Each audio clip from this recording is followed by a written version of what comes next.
नमस्कार दोस्तों, मैं आचार्य रविंद्र अध्यात्म अवर्णीश पर आपका स्वागत करता हूं। दोस्तों, वास्तु के इस सीरीज में आज हम जानेंगे कि किन वास्तु दोष के कारण दक्षिण दिशा में ऐसी क्या गलती हो जाती है जिसके कारण आत्महत्या होता है या एक्सीडेंट होता है। इसी विश्लेषण को हम समझें। वास्तु शास्त्र में यह बताया गया है कि एनर्जी कैसे काम करती है। सकारात्मक ऊर्जा जो होता है, पॉजिटिव एनर्जी घर में अगर है तो घर की एनर्जी पॉजिटिव रहती है, और जब पॉजिटिव एनर्जी रहती है तो घर की में वास्तु दोष नहीं होते हैं। अगर किसी कंस्ट्रक्शन के गलत हो जाने से तो हम देखते हैं कि घर में नेगेटिव एनर्जी डेवलप हो जाती है, अर्थात नकारात्मक ऊर्जा आपके जीवन में बुरा परिणाम देने लगता है। इसी को समझना आवश्यक है। हम जानते हैं कि दक्षिण दिशा में ही ऐसा क्यों होता है। दक्षिण दिशा क्या है? दक्षिण दिशा को हम कैसे सुरक्षित रख सकते हैं? हम कैसे निर्माण करें जो दक्षिण दिशा में ऐसे वास्तु दोष उत्पन्न नहीं हो। पॉइंट नंबर 1, हम देखते हैं कि दक्षिण दिशा है क्या। दक्षिण दिशा एक ऐसा दिशा है जो आपके सारे निर्माण को सही करने के लिए बाध्य कर देता है, क्योंकि अगर आप दक्षिण दिशा में गलत निर्माण कर लेते हैं तो आप समझिए कि आपके घर में अनहोनी होने लगता है। आपको यह परिणाम 7 वर्ष के बाद, 7 इयर्स के बाद वास्तुशास्त्र में आने लगता है बुरा परिणाम। हम देखते हैं अब क्या है। सबसे पहले दक्षिण दिशा जब भी आप लें तो बिल्कुल आप दिमाग में बैठा लें, इस बात को गांठ मान लें कि दक्षिण दिशा का 2 कोण, अर्थात नैऋत्य कोण और आग्नेय कोण, जो कि डिग्री के आधार से देखें, आग्नेय कोण 135 डिग्री पर आता है। आग्नेय कोण है क्या? पूर्व और दक्षिण के मिलन के कोण को आग्नेय कोण कहते हैं। यह बढ़ा या घटा नहीं होना चाहिए, अर्थात यह समकोण पर होना चाहिए।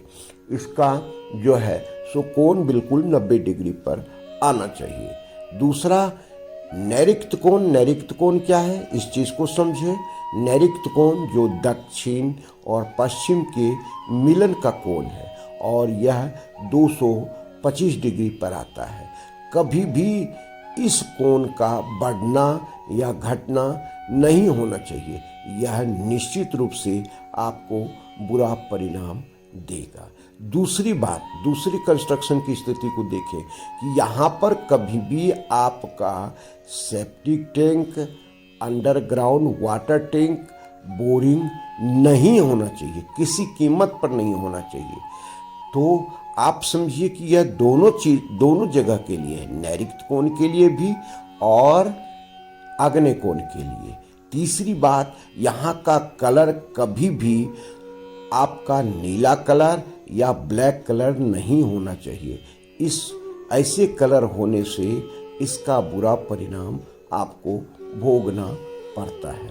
अब हम आते हैं कि जो ढाल है कभी भी आपका उत्तर से दक्षिण की तरफ नहीं होना चाहिए।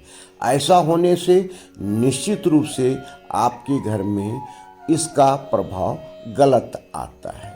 और चौथी बात है कि कोई भी मंदिर, मस्जिद, श्मशान इत्यादि की छाया या नज़दीकी आपके घर से नहीं होना चाहिए। ऐसा आपको प्लॉट लेना चाहिए जो कि आपके पास में मंदिर, मस्जिद, गुरुद्वारा किसी प्रकार का जो है सो नहीं होना चाहिए, क्योंकि इसकी छाया भी आपके पास नहीं आना चाहिए।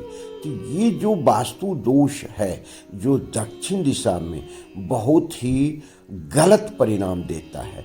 एक नहीं, हमने कई केसों में देखा है कि अगर ऐसा दोष आपके घर में है तो वह घर बर्बाद हो जाता है, वह व्यक्ति वहाँ रहने वाला लूट जाता है और ऐसी स्थिति में उसे लास्ट में घर छोड़ करके वहाँ से हटना चाहिए। तो ऐसी स्थिति जो उत्पन्न हो रही है, इसके पहले ही दक्षिण दिशा का अगर मकान आप बनाने जा रहे हैं तो यह चीज़ आप ध्यान में करें। और जो सबसे इम्पोर्टेंट चीज़ है कि दक्षिण दिशा का प्रवेश द्वार कभी भी गलत पद में नहीं होना चाहिए। गलत पद अर्थात वहाँ पर केवल तीसरे और चौथे पद में ही, इसके संबंध में कई वीडियो हमारे दिए हुए हैं, आप जा कर के देख लें, प्रॉपर मिल जाएगा। तो तीसरे चौथे पद में ही आपका प्रवेश द्वार होना चाहिए। तो अगर ये सावधानी आप रखते हैं तो सबसे पहली बात कि आपके इस मकान में किसी प्रकार का अनहोनी नहीं होगी।